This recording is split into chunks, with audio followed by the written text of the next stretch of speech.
নদিয়ার কৃষ্ণগঞ্জের শিবনিবাসে শ্রাবণ মাসের প্রথম সোমবার রাজ্যের বিভিন্ন প্রান্তের নামকরা শিব মন্দিরগুলির মধ্যে অন্যতম শিবনিবাস শিব মন্দির। শিবনিবাসে শিবের মাথায় জল ঢালবার জন্য ভোরবেলা থেকে ভক্তরা লাইন দিয়েছেন মন্দির প্রাঙ্গণে। যারা নবদ্বীপ থেকে বাঁকে করে গঙ্গা জল নিয়ে এসেছেন শিবনিবাসে শিবের মাথায় ঢালবার জন্য বাঁকে করে জল নিয়ে পায়ে হেঁটে ভক্তরা গতকাল রওনা দিয়েছেন নবদ্বীপ থেকে শিবনিবাসের উদ্দেশ্যে। জল নিয়ে অনেক ভক্তরা রাত্রিবেলায় পৌঁছে গিয়েছেন, আবার অনেকে পৌঁছেছেন আজ সকালবেলায় শিবনিবাস মন্দিরে। এই শিবনিবাসেই রয়েছে রাজা কৃষ্ণচন্দ্র প্রতিষ্ঠিত 262 বছরের শিব মন্দির।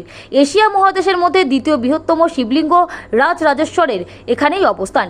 রাজ্য সরকারের মুখ্যমন্ত্রী শুভেন্দু অধিকারী এবছর সিদ্ধান্ত নিয়েছেন ভক্তদের উদ্দেশ্যে হেলিকপ্টার করে পুষ্পবৃষ্টির ব্যবস্থা করবেন শ্রাবণ মাসের প্রতিটি সোমবার।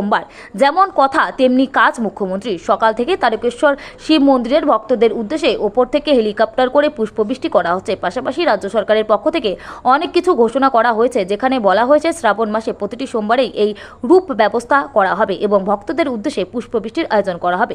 তারকেশ্বরে যখন সরকারের এত আয়োজন, তখন কেন ব্রাত্য থাকলো শিবনিবাস এশিয়ার দ্বিতীয় বৃহত্তম শিবলিঙ্গ? এই প্রশ্নের উত্তর খুঁজতে আমরা বেরিয়ে পড়েছিলাম শিবনিবাস মন্দির প্রাঙ্গণে, যেখানে যাবার পর স্থানীয় বাসিন্দা রূপকুমার ঘোষ সহ অন্যান্যরা কি বললেন শুনুন।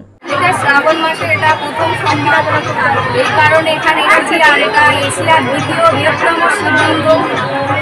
আমরা সবাই এই কারণেই এখানে মানে প্রতি 5টা সোমবারেই এখানে জল ঢালা হয়, কিন্তু এটা প্রথম সোমবার, তাই আমরা প্রথম দিনই এসে কেমন লাগছে? ভালো লাগছে। বলছি রাজ্য সরকার নতুন এসছে, এরপরে এত পুলিশ প্রশাসন নিরাপত্তা কেমন লাগছে? ভালো লাগছে, আরও যাতে ভালো হয় সেটাও আপনারা ব্যবস্থা করবেন। আপনার নাম?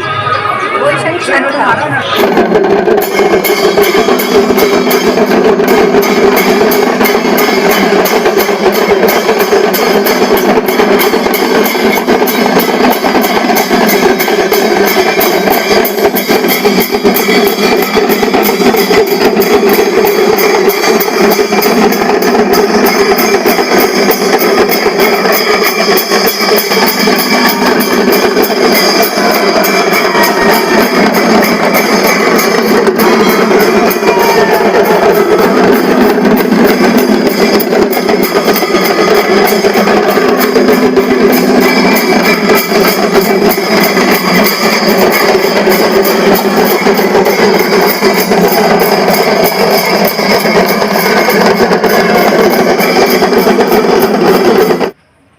শিবনিবাস হচ্ছে নদিয়া ডিস্ট্রিক্টের কৃষ্ণগঞ্জ ব্লকের যে শিবনিবাস, এশিয়ার দ্বিতীয় বৃহত্তম শিবলিঙ্গ এখানে।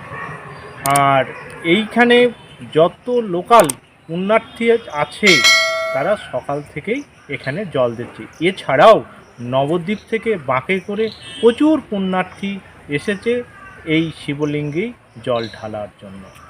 বলছি যেখানে রাজ্য সরকারের থেকে তারকেশ্বরের পুণ্যার্থীদের জন্য অনেক ব্যবস্থা করেছে, হেলিকপ্টার করে পুষ্প বৃষ্টি করছে, সেখানে এখানে এত বড় শিবলিঙ্গ থাকা সত্ত্বেও কেন করছে না? এর কারণ হচ্ছে একটাই, এইটা হচ্ছে ব্যক্তিগত মালিকানা সম্পত্তির উপর এই দ্বিতীয় বৃহত্তম শিবলিঙ্গগুলো আছে।